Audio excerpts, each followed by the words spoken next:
Hello, and welcome back to another episode of 8-Bit Monsters Monster Deconstruction for D&D 5th Edition. On today's episode, we're going to take a look at the Bandit Captain.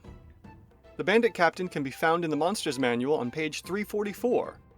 This particular monster, or humanoid, is actually a CR2, which is worth 450 XP. Now the reason we're looking at this today, because generally I like to focus on the hell levels, is that level 1 players could actually fight a CR2 monster as a solo monster. So this could be an epic level encounter for our players at level 1. So when we take a look at Xanathar's Guide for Encounter Building, we'll see that it takes roughly between 5 to 6 level 1 players in order to fight this CR2 monster. Once the players start to level up, it'll take less of them to fight this same Bandit Captain, and resulting in an easier encounter, and then you could fit in more bandits, or in cases of the variant, it could be a pirate captain. You could have pirates as well, fighting in the battle. Now, for the TLDW. The Bandit Captain has a DCR of 2, they also have an OCR of 3, and the final combat rating for the Bandit Captain could be between a 2 or a 3 depending. If you're curious to see where these numbers come from, let's move on. For the skills and traits, our Bandit Captain actually has 3 saves, and like last week's episode with the Copper Dragon Wormling, we'll know that the 3 save is going to give a +2 effective AC bonus. Now, what saves are actually giving this bonus? Well, it happens to be Strength +4, Dex +5, and Wisdom +2. And all of these are coming from its proficiency bonus of +2, with possible expertise as well. So now that we have the saves out of the way, let's take a look at the skills the Bandit Captain has. The Bandit Captain has Athletics, which is a +4. It comes from +2 Strength and +2 Proficiency. It also has Deception, which is a +4. Now we'll see that the Wisdom score for the Bandit Captain actually gives a +0 modifier. Because of this, the Bandit Captain is actually getting its +4 rating from Proficiency +2 and Expert +2. Now surprisingly enough, as of the last few monsters we've looked at, there's actually no stealth. Go figure. Now that we've looked at the saves and the skills, there's really nothing else to look at here, and on top of that, we don't have any traits to worry about. So this is going to make looking at the Bandit Captain a little easier going forward.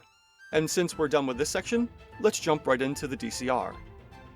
Now the Bandit Captain has an effective hit points of 65, and we're going to jump right into effective because we didn't find anything else modifying the hit points here, so these are the exact hit points the Bandit Captain is going to have, 65. And this is going to net us a DCR of 1/2 when we look at the chart later on. But because of its ACs, we're going to modify that a little bit. Looking at the AC, we'll see that the Bandit actually has an AC score of 15, which comes from studded leather armor. And if you've looked at the armor section in the player's handbook, you'll know that it should be a base 12 AC plus any dex modifiers. On top of this, the Bandit has a reaction which we have to take into account at the bottom of its stat block. Now I'm jumping around here a little bit because I want to get all of these little bonuses here and there put together. And its reaction, which you can use once per round, is Parry.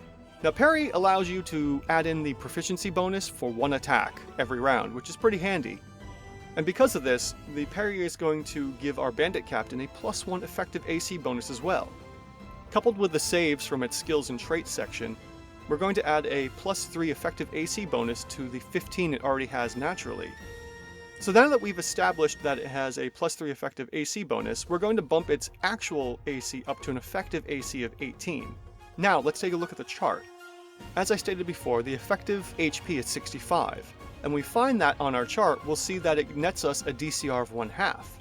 A DCR of 1/2 is expected to have an AC of 13, and because its effective AC is 18, we're at a +5 bonus over its expected. So what do we do with this? Well, as always, every 2 points over the expected, we're going to shift it up that many spots. We're going to take the Bandit Captain's DCR of 1/2 and shift it up 2 spots because of the big bonus from its effective AC. And because of that, it's going to shift from 1/2 to 2. That's a pretty big jump. But it's also the printed value of our monster.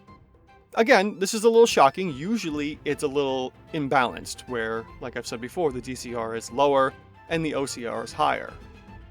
Speaking of the OCR, let's transition into that and take a look at what's going on here. Looking over our OCR, we're going to see that our Bandit Captain has a multi-attack. If we review our multi-attack, the Bandit Captain has 2 different ways it can attack.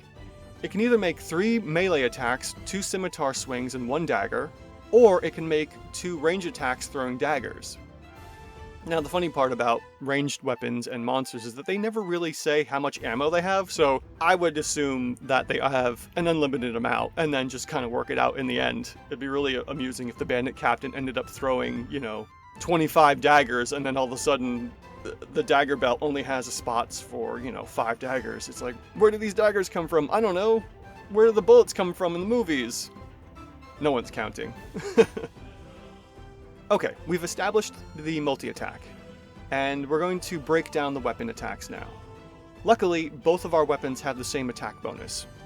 If we look at the scimitar and we look at the dagger, both of them have a +5 attack bonus. We'll just keep that in mind once we have established our damage. So let's take a look back at the scimitar, which is its first weapon. The scimitar actually deals, on average, 6.5 damage per round. And that comes from the 1d6 plus 3. Because it can do 2 scimitar attacks in 1 round, we're going to have 13 average damage per round from the scimitar since it can be swung twice. Couple that with the dagger can deal 5.5 damage per round, coming from the 1d4 plus 3. Now, if we were to take the full multi-attack of 2 scimitar attacks and 1 dagger attack, we're looking at 18.5 average damage per round. It's pretty big. And then when we look at the chart in a little bit, we'll find that that's an OCR of 2. If we also look at the second option for multi-attack and throwing 2 daggers, that averages out to 11 average damage, and something we may not consider later on, but it's good to know regardless.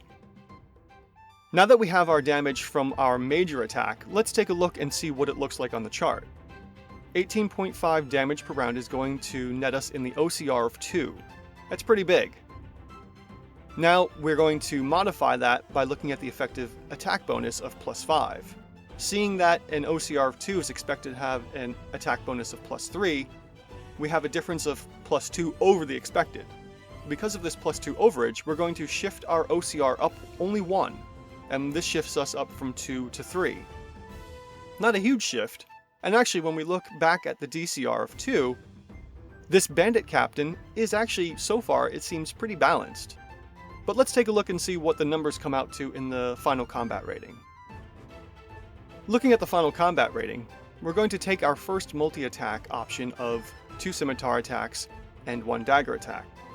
Let's take our DCR of 2, add it to the OCR of 3, which equals a 5, and then we average that out to 2.5, which is our final combat rating.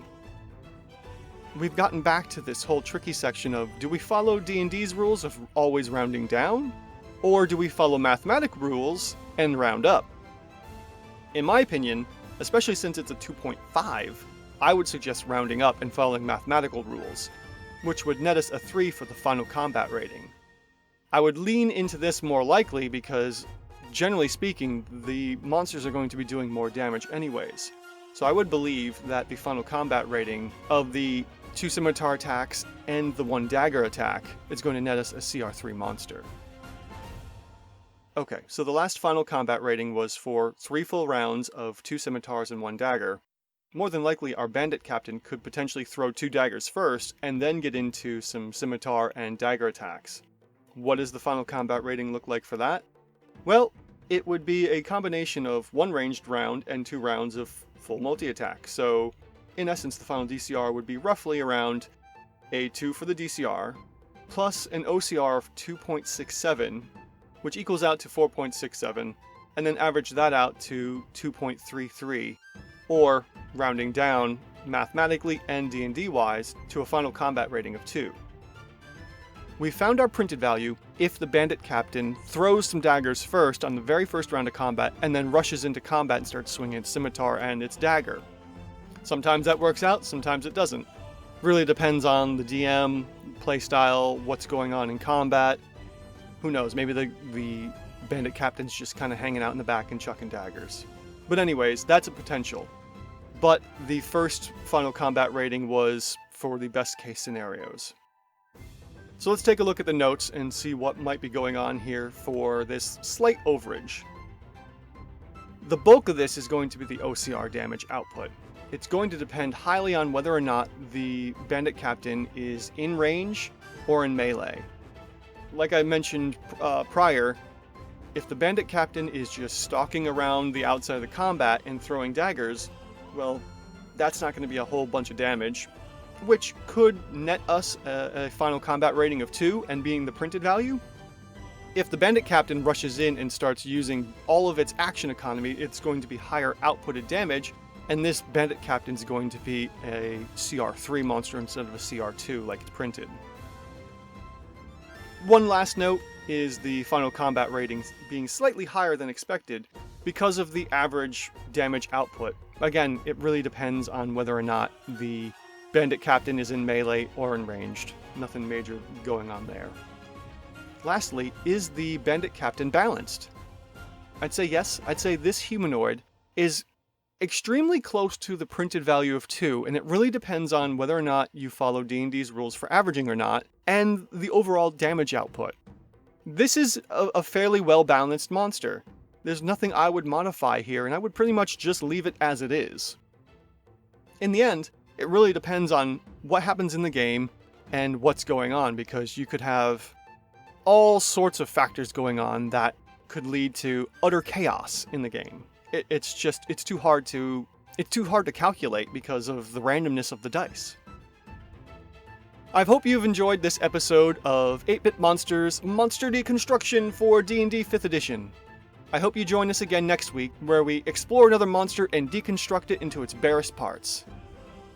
Until next time, when we deconstruct another monster from D&D 5th Edition, take care everyone, and I'll see you next time.